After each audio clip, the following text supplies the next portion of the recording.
Hello नमस्कार दोस्तों, स्वागत करता हूं अपने इस चैनल लॉर्ड स्टडी पर। जय हिंद साथियों। अब यहां पर मैं आपको, जैसा कि मैंने कहा था कि क्लास ट्वेल्थ का फर्स्ट चैप्टर इलेक्ट्रोस्टैटिक्स फिजिक्स का तहलका यहां पर मचने वाला है। यहां पर फिजिक्स की बात करें तो इस इलेक्ट्रोस्टैटिक्स का पहला ही टॉपिक आपका बनता है वैद्युत आवेश और उसके प्रकार, इलेक्ट्रिक चार्ज एंड टाइप। इसके बारे में हम थोड़ा अच्छे से पढ़ेंगे, क्योंकि यहाँ पर पहला चैप्टर, पहली डेफिनेशन आपको अच्छे से पढ़नी है। परिभाषा पर मत जाइए, उसकी डेफिनेशन पर मत जाइए। डेफिनेशन में क्या छुपा है उसके बारे में सोचिए। यहाँ पर डेफिनेशन की अगर बात करें इस परिभाषा की, तो ये तो आपको डायरेक्टली एग्जाम में 1 नंबर या 2 नंबर में पूछी जाएगी। लेकिन अगर बात करें इसकी मात्रक, इसकी यूनिट की, वो यूनिट आपको पढ़ना है, इसके डायमेंशन पढ़नी है, इसकी विमा पढ़नी है कि विमा होता क्या है। 1 नंबर में आपको MCQ type multiple choice questions में आपसे पूछ दी जाती है कि आवेश होता क्या है। इसकी आप अगर हम बात करें आवेश की, तो ये आवेश, इसकी आप डेफिनेशन अच्छे से पढ़ सकते हैं, लेकिन इस आवेश में छुपा क्या है, आवेश होता क्या है, आवेश कार्य कैसे करता है, इसके बारे में थोड़ा आप अच्छे से समझेंगे। यहां पर सबसे पहले हम आवेश की बात करते हैं। आवेश यानी इसको स्मॉल क्यू से रिप्रेजेंट किया जाता है। यानी इसको हम बात करें आवेश की, तो जिस तरीके से हम अगर बात करें, इसको थोड़ा बेसिकली प्रैक्टिकल तरीके से समझने की कोशिश करेंगे। सबसे पहले जानेंगे कि आवेश होता क्या है। तो चलिए, पहला चैप्टर यहां पर आपका बनता है वैद्युत आवेश तथा प्रकार, इलेक्ट्रिक चार्ज एंड टाइप।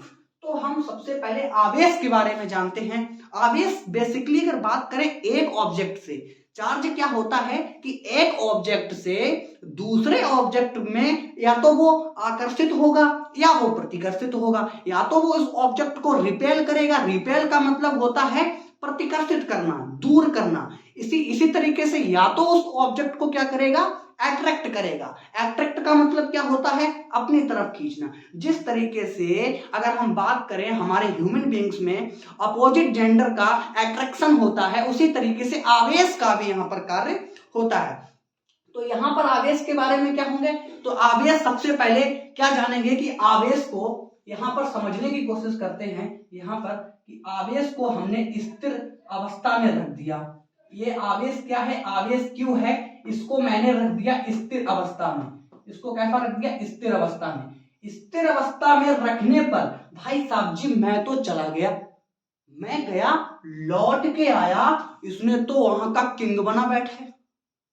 ये आवेश वहां का किंग बना बैठा है। जैसे ही आया, मेरे कहने का मतलब क्या है, ये हमने आवेश को यहां पर रख दिया और भाई साहब जी मैं चला गया। चला जाने के बाद जो ये आवेश है वहां का किंग बन गया। किंग का मतलब इसने अपने चारों ओर इलेक्ट्रिक फील्ड, यानी आप कह सकते हो कि वैद्युत क्षेत्र जनरेट कर लिया। कहने का मतलब यही है, अगर किसी आवेश को स्थिर अवस्था में रख दोगे, अगर किसी आवेश को स्थिर अवस्था में रख दोगे, तो वो आवेश आपका क्या हो जाएगा, वो आवेश भाई साहब जी इलेक्ट्रिक फील्ड, वैद्युत क्षेत्र जनरेट कर लेगा। तो यहां पर हमने रखा तो इसने चारों ओर अपने क्या जनरेट कर लिया, वैद्युत क्षेत्र। यहां पर आपने वैद्युत क्षेत्र यानी इलेक्ट्रिक फील्ड को जनरेट कर लिया। फिर भाई साहब जी हमने क्या किया, आवेश को यहां पर स्थिर अवस्था में ना रख के यहां पर इसकी वेलोसिटी क्या कर दी, कांस्टेंट कर दी। इसकी वेलोसिटी क्या कर दी, कांस्टेंट कर दी। ये वेलोसिटी कांस्टेंट का मतलब क्या है, अब आवेश स्थिर नहीं है, अब चार्ज स्थिर नहीं है। चार्ज अब क्या है, अब गति कर रहा है। गति कैसे कर रहा है, हल्के हल्के पॉइंट से ये आपका क्या कर रहा है, गति कर रहा है। तो गति करते करते इसने क्या किया, इसने भाई साहब जी अपना बहुत बड़ा साम्राज्य यहां पर खड़ा कर लिया। अब इसने क्या किया, जैसे ही मैंने आवेश को स्थिर अवस्था में रखा तो उसने क्या कर लिया, अपने चारों ओर इलेक्ट्रिक फील्ड को जनरेट कर लिया। इलेक्ट्रिक फील्ड को जनरेट कर लिया यानी वैद्युत क्षेत्र को जनरेट कर लिया। दूसरी बार में जब मैंने उसको, उस आवेश को स्थिर अवस्था में ना रख करके उसको कांस्टेंट वेलोसिटी के साथ, कांस्टेंट वेग के साथ, कांस्टेंट का मतलब होता है नियतांक, इसके साथ में हमने आवेश को रखा। आवेश को रखने के बाद ने इसने भाई साहब जी अपना और बड़ा साम्राज्य खड़ा कर लिया। इसने क्या किया, इसने भाई साहब जी आवेश तो था ही, इलेक्ट्रिक फील्ड तो था ही, इसने मैग्नेटिक फील्ड यानी चुंबकीय क्षेत्र भी जनरेट कर लिया। अब आई कहानी में ट्विस्ट, अब भाई स्टोरी में ट्विस्ट आ गई, क्योंकि सबसे पहले इसने सिर्फ और सिर्फ क्या किया था, इलेक्ट्रिक फील्ड जनरेट किया था। अब की बार इसने मैग्नेटिक फील्ड को भी जनरेट कर लिया। कहने का मतलब चुंबकीय क्षेत्र और दोनों ही मिलाकर के आपके इलेक्ट्रिक फील्ड को जनरेट कर लिया। इसने भाई साहब जी सबसे पहले इलेक्ट्रिक फील्ड को जनरेट किया, फिर इसने मैग्नेटिक फील्ड यानी वी को जनरेट किया। अब सबसे पहले ई को, फिर इसने बी को भी मिला लिया। तीसरी कंडीशन क्या आती है, तीसरी कंडीशन आती है कि ये बहुत तेज गति करता है, फिर रुक जाता है, फिर गति करता है, फिर रुक जाता है। कहने का मतलब अब की बार तीसरी अवस्था में क्या है, आवेश को हमने रखा लेकिन डज नॉट कांस्टेंट वेलोसिटी के साथ। अब की बार जो इसकी वेलोसिटी है ये कांस्टेंट नहीं है, अब की बार इसकी जो वेलोसिटी है वो इसकी कांस्टेंट नहीं है। अब की बार जो ये वेलोसिटी है ये कांस्टेंट नहीं है। कहने का मतलब आप थोड़ा उदाहरण से थोड़े अच्छे तरीके से समझने की कोशिश करना। दो कंडीशन तो मैंने आपको बड़े अच्छे से समझा दी। पहली बार में आवेश को स्थिर की अवस्था में रखा तो इसने अपनी ओर वैद्युत क्षेत्र जनरेट कर लिया। दूसरी बार में आवेश को गति करते हुए रखा, मोशन कर रहा है, तब इसने इलेक्ट्रिक फील्ड और मैग्नेटिक फील्ड, कहने का मतलब वैद्युत क्षेत्र और चुंबकीय क्षेत्र दोनों ही जनरेट कर लिए। तीसरी बार में मैंने क्या रखा कि इस आवेश को अब की बार मैंने कांस्टेंट वेलोसिटी के साथ रखा, वो भी डज नॉट कांस्टेंट वेलोसिटी के साथ। आवेश गति करता है, फिर रुक जाता है, फिर गति करता है, फिर रुक जाता है, फिर गति करता है, फिर रुक जाता है। कहने का मतलब जैसे ही एग्जाम आए बच्चों ने तैयारी करना स्टार्ट कर दी, बच्चों ने तैयारी करना स्टार्ट कर दी। फिर इसके बाद में क्या हुआ कि बच्चे जैसे ही एग्जाम डेट आगे बढ़ी फिर तैयारी करना रुक गए। वही भाई साहब जी आवेश का भी कार्य है। आवेश सबसे पहले ने अपनी मोशन किया, गति किया, फिर रुक गया, फिर मोशन किया, फिर रुक गया। तो इसने क्या किया, तीसरी बार में इसने क्या किया, तीसरी बार में इसने क्या किया कि तीसरी बार में इसने इलेक्ट्रिक फील्ड को जनरेट किया, मैग्नेटिक फील्ड को जनरेट किया और भाई साहब जी खेला हो गए। अब की बार में इसने इलेक्ट्रोमैग्नेटिक वेव यानी विद्युत चुंबकीय तरंगे इसको भी जनरेट कर लिया। भाई साहब जी खेला हो गए। अब क्या होगा, तीसरी बार में इसने 3 और बड़ा साम्राज्य खड़ा किया। इस आवेश ने क्या किया गुरुजी, सबसे पहले इसने इलेक्ट्रिक फील्ड को जनरेट किया, सेकेंड इसने मैग्नेटिक फील्ड को जनरेट किया, तीसरे इसने इलेक्ट्रोमैग्नेटिक वेव यानी विद्युत चुंबकीय तरंगे इसको भी इसने जनरेट कर लिया। तरंगे, विद्युत चुंबकीय तरंगे 12th का लास्ट चैप्टर है विद्युत चुंबकीय तरंगे, उसकी भी लंका लगाएंगे। अरे ये बेचारी तो बिल्कुल न्यूट्रल होती हैं, इनमें तो आवेश ही नहीं होता, तो ये न्यूट्रल होती, इसका तो अच्छे से लंका लगाएंगे बेसिक तरीके से। तो यहाँ पर ये समझने की कोशिश करना, एक बार फिर दोहरा देता हूं कि आवेश अगर स्थिर अवस्था में रखा है, उस बिल्कुल शांत है, मौन है, कुछ नहीं बोल रहा, भाई साहब जी इलेक्ट्रिक फील्ड को जनरेट कर लेगा। दूसरी बार में अगर यही आवेश कांस्टेंट वेलोसिटी के साथ मोशन कर रहा है, गति कर रहा है, तो इलेक्ट्रिक फील्ड भी जनरेट करेगा, मैग्नेटिक फील्ड भी जनरेट करेगा। तीसरी बार में अगर बात करें, यही आवेश अगर constant does not constant velocity के साथ अगर रखा है, तो यही आवेश आपका इलेक्ट्रिक फील्ड जनरेट करेगा, मैग्नेटिक फील्ड जनरेट करेगा, और तीसरा तो खेला होवे इलेक्ट्रोमैग्नेटिक वेव भी जनरेट करेगा। तो ये आवेश था। आवेश, सीधी सी बात है कि आवेश किसी ऑब्जेक्ट पर या तो आकर्षण बल लगाता है या आपका प्रतिकर्षण बल लगाता है, या उसको रिपेल करेगा या उसको अट्रैक्ट करेगा।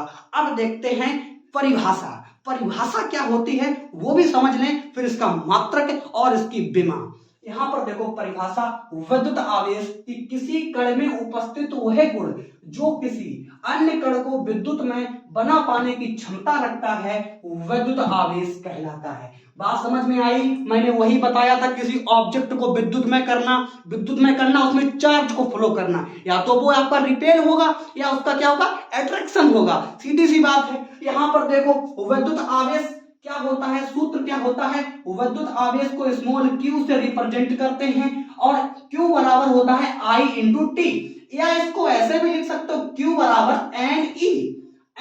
होता है हम यहाँ पर आपको समझा देते, इधर साइड आप समझ सकते हो।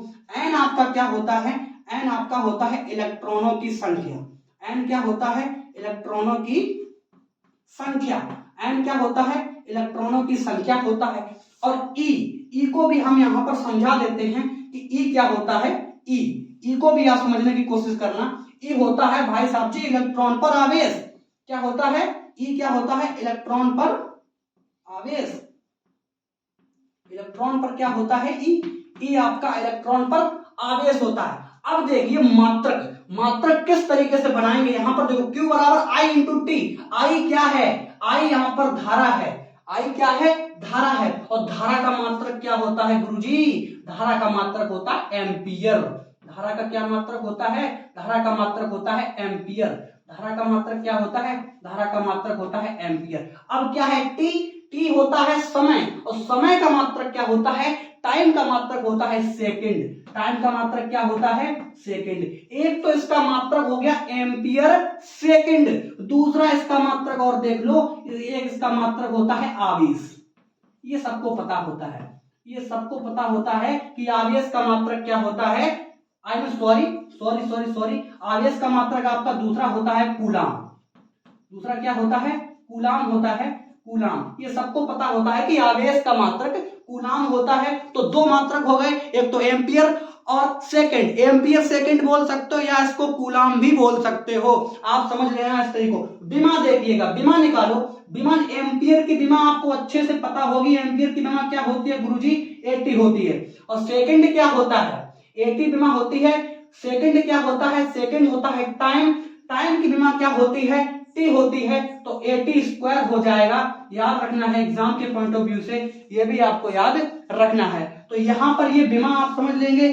और दो प्रकार के आवेश होते हैं, एक तो आपका धनात्मक आवेश, दूसरा आपका होता है ऋणात्मक आवेश। धनात्मक आवेश क्या होता है, इस पर चार्ज कितना होता है, धनात्मक आवेश तो प्लस का होता है 1.6 into 10 to the power minus का 19 कूलाम।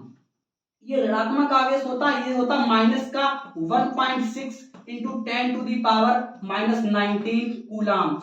अगर बात करें धनात्मक आवेश की और ऋणात्मक आवेश की, जो भाई साहब जी धनात्मक आवेश यानी जो पॉजिटिव चार्ज होता है वो बेसिकली प्रोटॉन पर उपस्थित होता है, याद कर लेना। वो काय पे होता है, प्रोटॉन पर उपस्थित होता है। और जो आपका ऋणात्मक चार्ज होता है यानी ऋणात्मक आवेश यानी आप कह सकते हो नेगेटिव चार्ज, वो आपका बेसिकली इलेक्ट्रॉन पर उपस्थित होता है, इसीलिए वो काय का होता है, माइनस का होता है। और ये काय का होता है, प्लस का होता है। बात समझ में आई, यहां पर इतनी बात तो समझ में आती है। तो मैंने आपको क्या बताया कि ये आवेश के हमने कुछ प्रॉपर्टी बताई, ये प्रॉपर्टी आपके लिए वेरी इंपॉर्टेंट यहां पर आपको साबित होंगी।